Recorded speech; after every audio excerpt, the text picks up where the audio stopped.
Blood stained the imported marble floor, but Alessio Ferraro only had eyes for her. Gianna stood frozen, the crimson silk of her tight dress clinging to every lush curve. He stepped over a gasping rival, his dark gaze locking onto hers. One reckless question was about to burn Chicago to the ground. Chicago was a city built on cold winds and colder blood, and no one understood that better than Alessio Ferraro. From the penthouse of Ferraro Enterprises, overlooking the sprawling grid of the Magnificent Mile, Alessio ruled the most brutal syndicate in the Midwest. To the public eye, he was a billionaire real estate magnate and philanthropist.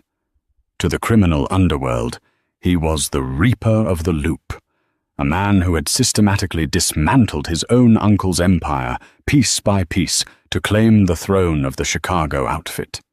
He was a man of calculated violence, a man who never let emotion dictate his actions, and a man who viewed attachments as fatal liabilities, except when it came to Gianna Costa. Gianna was his executive secretary.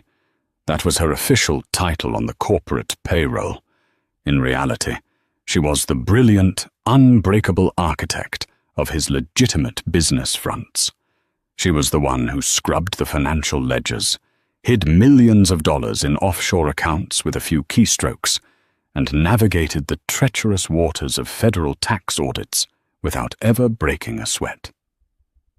She possessed a mind like a steel trap, forged in the gritty, unforgiving neighborhoods of the South Side, where she had learned at an early age that showing weakness meant inviting destruction. 3 years ago, when the federal government had launched a massive multi-agency sting operation against the Ferraro family, it was Gianna who had stayed awake for 4 days straight, shredding the fake ledgers and fabricating an entirely legitimate paper trail for their shell companies.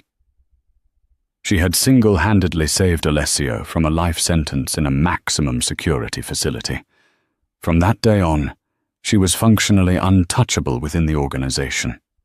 The capos and soldiers knew better than to cross her, but they did not respect her out of fear of her formidable intellect.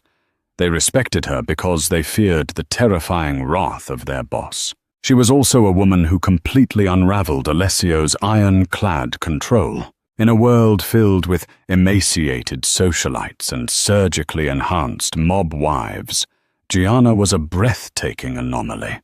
She was plus-sized, with lush, generous curves, wide hips, and a soft, full figure that haunted Alessio's every waking thought. She was profoundly self-conscious about her body, entirely unaware of the devastating effect she had on him. To protect herself from the predatory gazes of the Mafia soldiers who roamed the headquarters, Gianna dressed in shapeless, conservative suits. She hid her body behind thick wool and oversized blazers, burying her femininity to maintain her authority in a room full of dangerous men. Alessio allowed this because it kept her safe. He kept his distance, maintaining a facade of frigid professionalism, barking orders and demanding absolute perfection. He convinced himself that keeping her at arm's length was the only way to protect her from the pervasive darkness of his world. If his enemies ever discovered that she was his singular, crippling weakness, she would be dead by morning. But his obsession was a quiet, suffocating thing. He knew the exact shade of her dark hair when the morning sun hit it through the floor-to-ceiling office windows. He knew she drank her coffee black, a bitter habit she had developed to stay awake during long nights of money laundering. He had secretly fired 3 mid-level managers over the past 2 years, simply because he had caught them staring entirely too long at the soft curve of her waist. No one knew this, not even his most trusted underbosses. He was a master of compartmentalization, keeping his violent empire entirely separate from the consuming ache he felt whenever Gianna walked into a room. However, His fragile control was beginning to fracture, largely due to the arrival of Brett Ashford. Brett Ashford was not a traditional mobster who played by the old rules of La Cosa Nostra. He was a modern monster. Ashford was a ruthless venture capitalist, a silver-tongued British expatriate who laundered vast sums of money for a rogue, ultra-violent faction of the Russian Bratva. Armed with hedge funds, offshore trusts, and a private army of highly trained mercenaries, Ashford was aggressively pushing into Ferraro territory. He was trying to seize control of the lucrative shipping contracts at the port of Chicago to smuggle heavy weaponry for his cartel associates. Alessio had been blocking him at every turn, bleeding Ashford's resources dry. But the British criminal was arrogant, reckless, and entirely too confident in his backing. To prevent an all-out street war that would draw the immediate attention of the FBI, Alessio had agreed to a formal sit-down. The meeting was to take place under the guise of an elite charity gala at the historic Drake Hotel. It was considered neutral ground, heavily guarded by heavily armed men from both sides. Alessio desperately needed Gianna there. She was the only person who had the entire financial breakdown of the complex port contracts memorized. She was the only one who could spot the hidden traps and fraudulent numbers in Ashford's proposed ledgers on sight. On the afternoon of the gala, a mundane disaster struck. A careless intern tripped in the office lounge, spilling a tray of scalding coffee all over the conservative black evening gown Gianna had brought to change into. With only 2 hours until the event began, and absolutely no time to navigate rush-hour traffic to go home, Gianna was forced to send her assistant to a nearby high-end boutique on Michigan Avenue to find an immediate replacement. The assistant returned 20 minutes later with only one dress that fit Gianna's specific measurements. Gianna stared at the garment in the executive washroom, her heart hammering frantically against her ribs. It was made of crimson red silk, and it was tight. It was criminal, unapologetic, and aggressively tight. The dress featured a sweetheart neckline that prominently showcased the generous swell of her chest, a tightly cinched waist that emphasized her dramatic hourglass shape, and a long skirt that clung desperately to the flare of her wide hips and thick thighs before finally cascading to the floor. It left absolutely nothing to the imagination. There was no shapeless blazer to hide behind. There was only her, exposed in all her curvy, undeniable glory. She almost backed out. She almost picked up her phone to call Alessio and lie, saying she was violently ill. But Gianna Costa did not run. She had survived crushing poverty. She had survived the brutal men of the South Side streets, and she survived working daily for the most dangerous crime boss in Chicago. She was certainly not going to let a piece of red silk defeat her. She zipped up the dress, applied a heavy layer of deep red lipstick like war paint, and stepped out into the freezing Chicago night, completely unaware that she was about to ignite a devastating powder keg. The grand ballroom of the Drake Hotel was a glittering sea of expensive diamonds, tailored designer tuxedos, and heavily concealed firearms. The air was thick with the scent of vintage champagne, expensive perfume, and the underlying electric tension of rival syndicates sharing the exact same oxygen. Alessio Ferraro stood near the sweeping marble staircase, nursing a glass of aged scotch.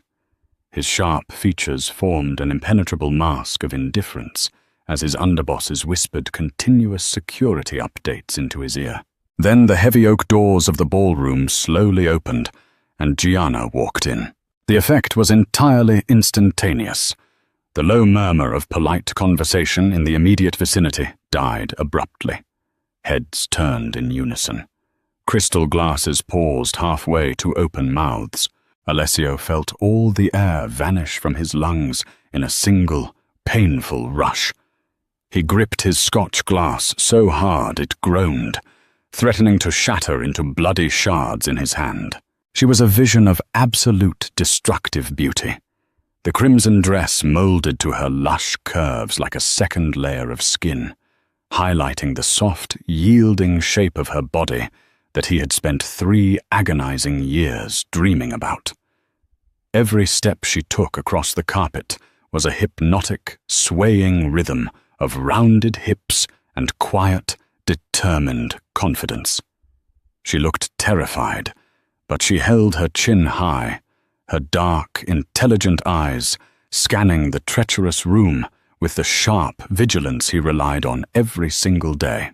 But Alessio was not the only man looking. He watched, his blood rapidly turning to liquid fire, as the predatory gazes of 100 dangerous men locked onto his secretary. They stripped her completely bare with their eyes. The quiet murmurs started again, this time filled with vulgar speculation, heavy breathing, and hungry intent. A dark, territorial beast clawed its way violently up Alessio's throat. He wanted to lock the heavy ballroom doors, draw his weapon, and burn the historic hotel to the ground, just to wipe the sight of her from their filthy memories.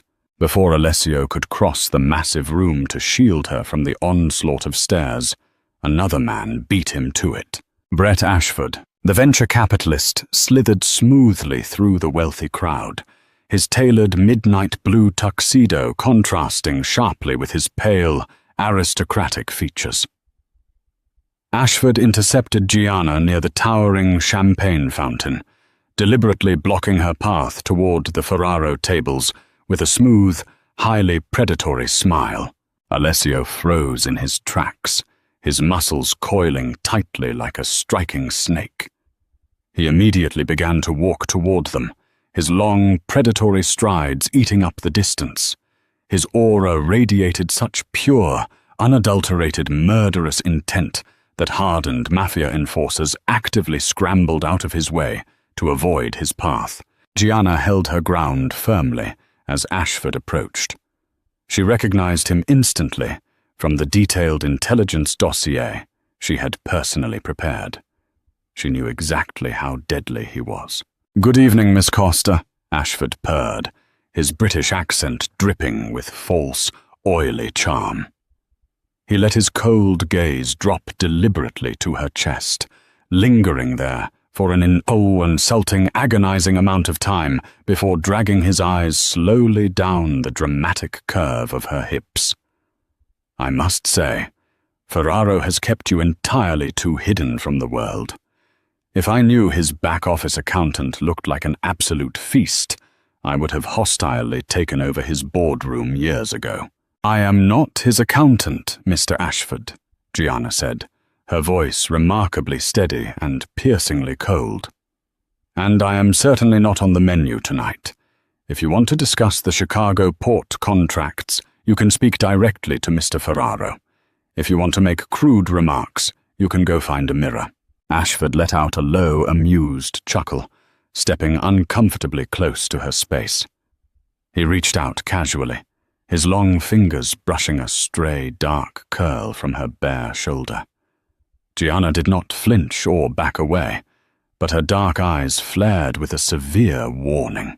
"Feisty," Ashford murmured, leaning in so close she could smell the sharp tang of gin on his breath. "I like a woman with a little actual meat on her bones and real fire in her veins. Tell me, Gianna, what does a miserable man like Ferraro pay a beautiful creature like you? Because whatever it is, I will easily triple it.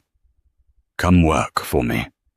You can wear exquisite dresses like this every single night, and I promise you, I will thoroughly appreciate every single curve." Gianna took a slow, deliberate sip of her champagne, her mind calculating rapidly. "You do not have a financial lifeline to offer me, Mr. Ashford. I audited your proposed accounts this morning. You are massively hemorrhaging money in your shell companies in Malta. You do not want the Chicago ports for tactical expansion. You are desperate for an immediate cash flow, because the Volkov cartel is threatening to break your legs if you do not pay them back their initial investment by the end of the month. Ashford's face instantly dropped. His charming, aristocratic facade vanished entirely, replaced by sheer, unadulterated malice. He suddenly grabbed her upper arm, his fingers digging painfully into her soft skin. "You little bitch," he hissed, his accent thickening with rage. "You think a fat ledger makes you untouchable in my world? I can have you disappear into Lake Michigan before the appetizers are even served."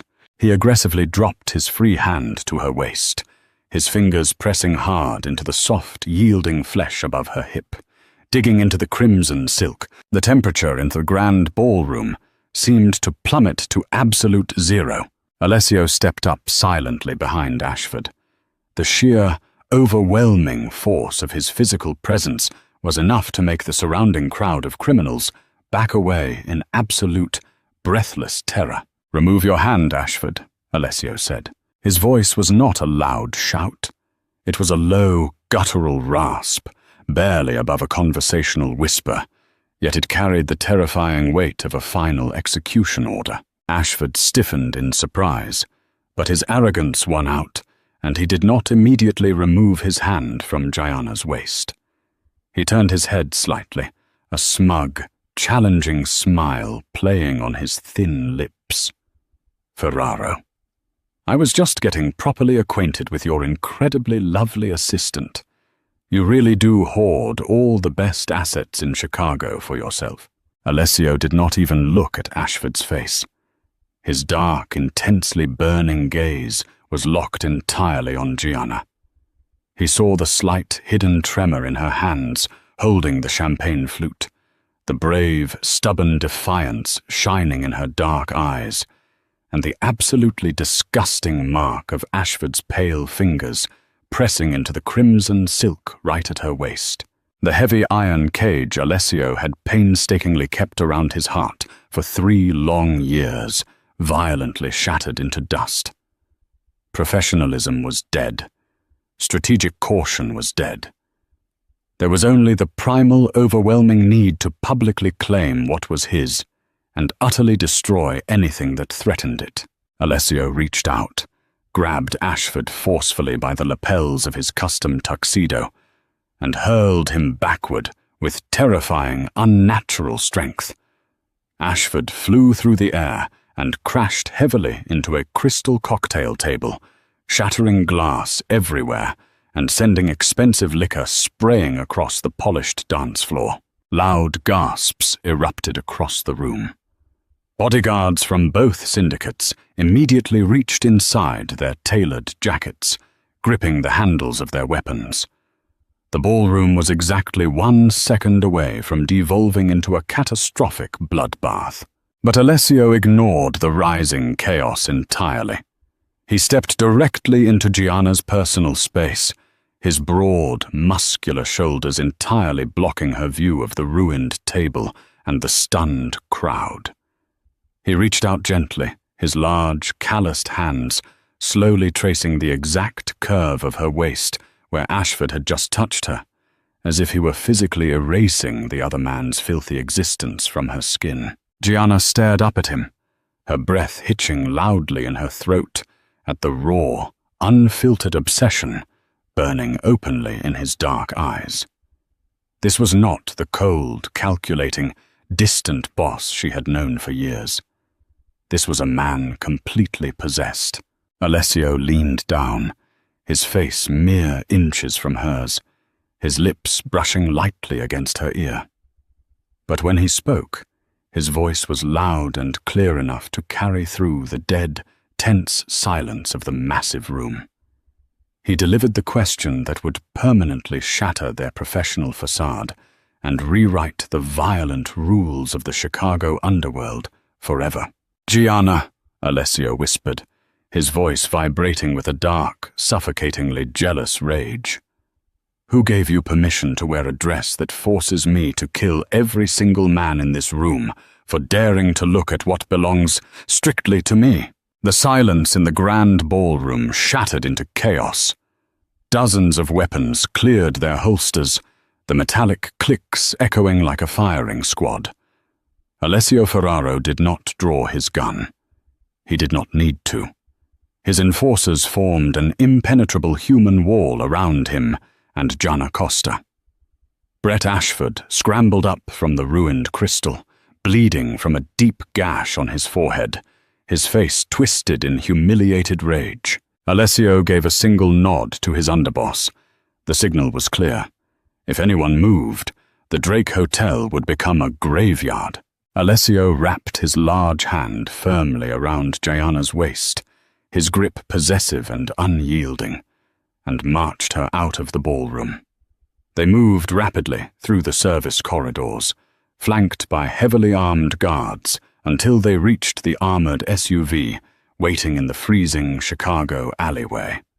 Alessio shoved her inside and climbed in after her, the heavy doors slamming shut and sealing them in the quiet, leather-scented interior. The drive to his fortified penthouse in the Gold Coast was suffocating. Gianna sat rigidly, the crimson silk of her tight dress feeling like a target painted directly on her chest. Alessio stared out the darkened window, his jaw clenched so tightly the muscles fluttered beneath his skin. The terrifying Mafia boss had exposed his only weakness to the entire criminal underworld. Because of a dress. Because of a jealous, reckless impulse. When the private elevator doors opened into his sprawling, multi-level penthouse, Alessio dismissed his guards. The massive steel doors locked behind them. They were completely alone. Gianna finally turned on him, her dark eyes flashing with a mix of leftover adrenaline and suppressed fury. She was not a fragile mob wife. She was the architect of his survival. "Are you completely out of your mind?" Gianna demanded, her voice echoing in the cavernous, glass-walled living room. "You just declared war on a Bratva-backed syndicate in front of the entire Chicago outfit. Over what? A wounded ego? You blew 3 years of careful diplomacy because Brett Ashford touched my hip." Alessio turned slowly. He walked toward her, his predatory stride eating up the distance until he trapped her against the edge of a massive marble kitchen island. He caged her in, placing a hand on the counter on either side of her wide hips. "Diplomacy is for men who do not have what is theirs threatened," Alessio said, his voice dropping into a lethal, vibrating register. "He touched you. He looked at you like you were a piece of meat on a butcher block. Do you have any idea what it took for me not to shoot him between the eyes right there on the dance floor?" "I am not yours," Gianna fired back, though her breath hitched as his chest brushed against the plunging sweetheart neckline of her dress. "I am your executive secretary. I balance your ledgers. I launder your blood money. I am an employee." Alessio let out a harsh, bitter laugh. He reached up, his rough fingers tracing the bare skin of her shoulder, sliding down the curve of her collarbone. "An employee," he murmured, his gaze dropping to the generous swell of her chest, then tracking slowly down the dramatic cinch of her waist and the flare of her thick thighs. "I have spent 1,000 days staring at you through the glass of my office. I have watched you hide this body behind hideous wool suits. I convinced myself that if I kept my distance, I could keep you safe from the monsters I deal with. But tonight, I saw every monster in that room, looking at you the way I have wanted to look at you since the day you walked into my life." He leaned closer, inhaling the scent of her perfume. "You think I care about the Volkov cartel?" Alessio whispered against her lips. "You think I care about the port contracts? I would burn the entire city of Chicago to ash before I let another man put his hands on you." Gianna felt the last of her defenses crumble. The impenetrable wall she had built to survive the violent, ruthless world of the Ferraro syndicate vanished. She reached up, her hands tangling desperately in the lapels of his jacket, pulling him down to her. The kiss was explosive. It tasted like aged scotch, impending violence, and 3 years of suffocating denial. Alessio groaned, a primal, heavy sound, as he finally wrapped his arms around her lush, yielding curves, pulling her flush against his hard, muscular frame. The crimson dress that had caused an underworld war was suddenly the only thing standing in his way. He tore at the zipper, his control completely obliterated by the soft, desperate sounds she made against his mouth. That night, amidst the impending threat of a cartel bloodbath, the Reaper of the Loop worshipped the curvy, brilliant woman who held his empire and his dark soul entirely in her hands. War came to Chicago before the sun rose. Brett Ashford, humiliated and desperate to prove his dominance to his Russian backers, launched a massive, coordinated assault. By 4 a.m., Ashford mercenaries had firebombed 3 of Ferraro's legitimate warehouses on the south side and ambushed 2 of his distribution convoys near the Indiana border. In the penthouse, the romantic haze evaporated instantly. Alessio stood in the center of his tactical room, coordinating counterattacks with his capos over encrypted phones. His face was a mask of cold, calculated murder. Gianna sat at the massive mahogany table, wearing one of Alessio's oversized dress shirts, her fingers flying across the keyboard of her heavily encrypted laptop. Ashford has 300 heavily armed men mobilizing near the shipping yards. Alessio barked into the phone, slamming his hand on the desk. Tell the strike teams to load the heavy artillery. We kill every single one of them who crosses into our territory. No prisoners. Gianna stopped typing. She looked up from the glowing screen, her dark hair a messy halo around her shoulders. Call your men off, Alessio, she said calmly. Alessio turned to her, his brow furrowed in aggressive confusion. I cannot call them off. Ashford is pushing for a hostile takeover. If I show weakness, the outfit will bleed us dry. You do not need to fire a single bullet to destroy him, Gianna stated, turning her laptop screen toward him. I told you yesterday, Ashford is desperate for cash. The Volkov cartel gave him $50 million to secure the Chicago port contracts.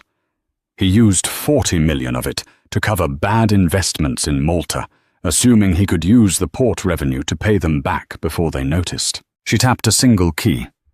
A string of offshore banking transfers cascaded down the screen. I just froze his remaining $10 million, Gianna continued, her voice devoid of any emotion. I routed it through 7 dummy corporations in the Cayman Islands and dropped it directly into an anonymous charity fund in Geneva. Then I bypassed his firewall and sent a copy of his real financial ledgers directly to the head of the Volkov cartel in Moscow.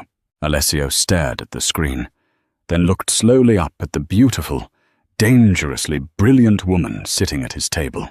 Gianna took a sip of her black coffee. Brett Ashford stole $50 million from the Russian Bratva, she said quietly, and now they know it. He does not have an army anymore, Alessio. He is a dead man walking. 10 minutes later, Alessio's encrypted phone rang. It was his lead scout at the shipping yards. Ashford's mercenaries were suddenly packing up and abandoning their posts in a blind panic. Ashford himself had been seen fleeing toward his private jet at O'Hare International Airport. He is trying to run, Alessio said, drawing his weapon and checking the magazine. The Russians will catch him eventually, but I'm not going to give them the satisfaction. He touched you. That makes him mine. Alessio left the penthouse with a strike team. He caught Ashford on the tarmac, just as the jet engines were spinning up. The execution was swift, brutal, and entirely public to the criminal underworld. The Reaper of the Loop had sent a definitive message. No one touched his emperor, and absolutely no one looked at his woman. When Alessio returned to the penthouse as the morning sun broke over Lake Michigan, Gianna was standing by the floor-to-ceiling windows, looking out over the city she had just saved, with nothing but a keyboard and her brilliant mind. Alessio walked up behind her, wrapping his arms securely around her waist, pulling her soft curves back against his chest. He buried his face in her dark hair, inhaling deeply, letting the violence of the night wash away. "You are terrifying, you know that," Alessio murmured against her neck. "I have 100 armed killers working for me, and you took down a cartel-backed kingpin in your bare feet before breakfast." Gianna leaned back into his embrace, a slow, confident smile spreading across her face. "Someone has to keep this syndicate running efficiently while you are out throwing men through cocktail tables." Alessio turned her around to face him. He looked deep into her eyes, the obsessive protective fire burning brighter than ever. "You are never wearing a shapeless wool suit again," he commanded softly. "You are not going to hide in the shadows of my office anymore. You are going to stand right beside me. You own me, Gianna. You own this city." Gianna Costa, the girl from the gritty streets of the South Side, had walked into a room in a tight red dress and brought the most dangerous mafia boss in Chicago to his knees. She was no longer just the executive secretary. She was the undisputed queen of the Ferraro Syndicate, and together they would rule the underworld forever. If you loved this gripping tale of high-stakes tension, dark romance, and explosive mafia drama, please hit that like button right now. Do not forget to share this story with your